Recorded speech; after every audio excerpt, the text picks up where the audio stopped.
Fait que mon spectacle, ça se passe à Saint-Élie-de-Caxton, dans ce village-là, sur lequel je travaille depuis déjà 5 spectacles. Ça, c'est le 5e spectacle qui porte sur l'univers du Caxton. On a, dans chacun des spectacles, on visite un personnage. On fait comme zoomer sur un des personnages. Fait qu'on a eu un spectacle sur la belle lurette, un spectacle sur le fou du village. Puis là, dans ce 5e spectacle-là, on met en vedette le coiffeur, qui était aussi décoiffeur, dépendamment du moment de la journée où tu te laissais prendre les cheveux par lui, parce qu'il avait une tendance à la bouteille, ce qui fait qu'il y avait une créativité dans le ciseau qui venait naturellement au bout de 2-3 heures de picole.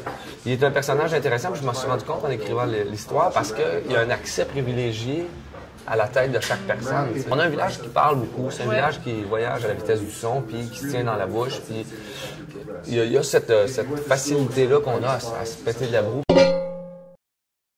Puis à s'en mettre plein les oreilles. Fait que je construis à partir de ça, mais depuis le début, depuis les premiers spectacles, je suis toujours allé puiser quand même ailleurs, ailleurs, puis chez nous, mais dans une tradition orale qui n'a pas de lieu. Je construis à partir de cette bulle-là, qui est la bulle buccale des gens du Caxton, qui me racontent des histoires, mais à côté de ça, je vais toujours puiser dans le répertoire des contes traditionnels qui appartiennent à partout et à tout le monde.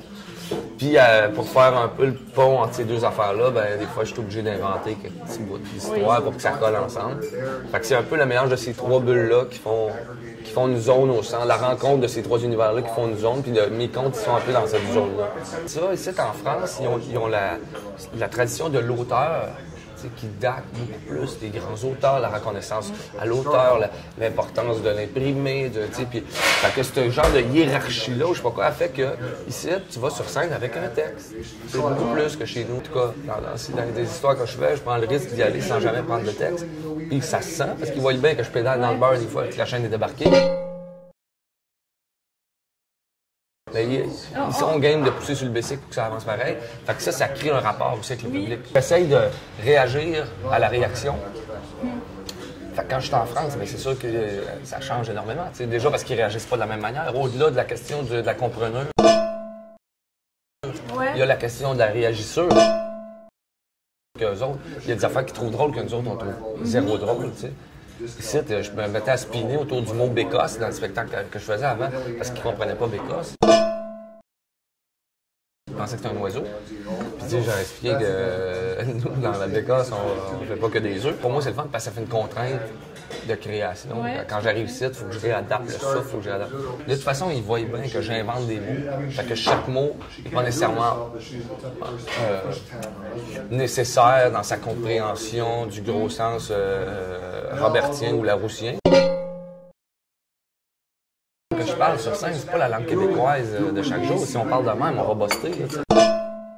C'est mieux qu'on prenne mes comptes pour la poésie plutôt que pour l'exotisme quand je suis en France.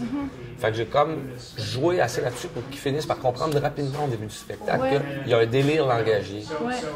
Fait que arrêtez-vous pas à chaque mot, c'est pas de l'ethnographie que je fais, c'est du conte, c'est du délire, c'est du jazz.